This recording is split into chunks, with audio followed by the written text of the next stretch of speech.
Hi everyone, welcome back to Ashley's Kitchen. Today we are making a home-style classic, braised cabbage with tofu sheets. Look at this dish, glossy, savory and packed with flavor. Simple, hearty and definitely comforting. Let's get started. First, grab some napa cabbage. Slice the stems into thin pieces and chop the leafy parts into larger chunks. For the dried tofu, I'm cutting it into wide strips first, then slicing them into diamond shapes. For aromatics, I've got some big slices of scallion, a few chunks of ginger, dried chili peppers, and some minced garlic. And if you've got a little pork belly in your fridge, slice some up.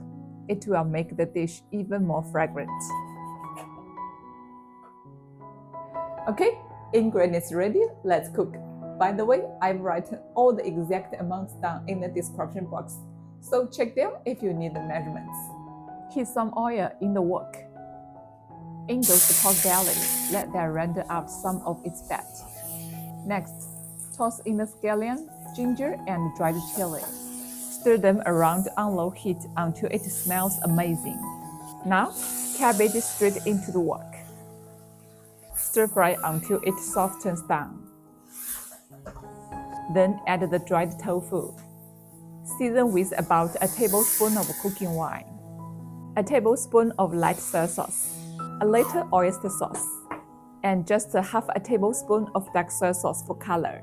Mix it all well so everything is coated. Now add about 300 milliliters of water. Season with 2 teaspoons of salt and 2 teaspoons of MSG. Then cover with a lid.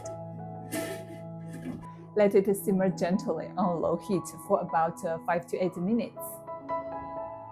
Time's up. Let's check. Add in the minced garlic.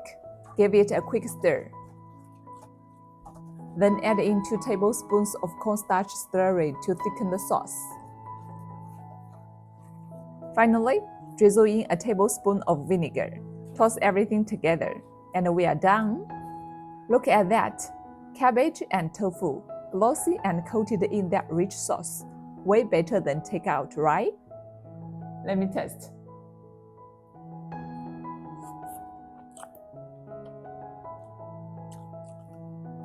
Oh wow, that's so good.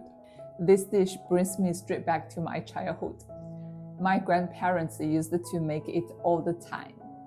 Simple ingredients, easy method, but so satisfying with rice. You've got to try this one at home. Thanks for watching. See you next time.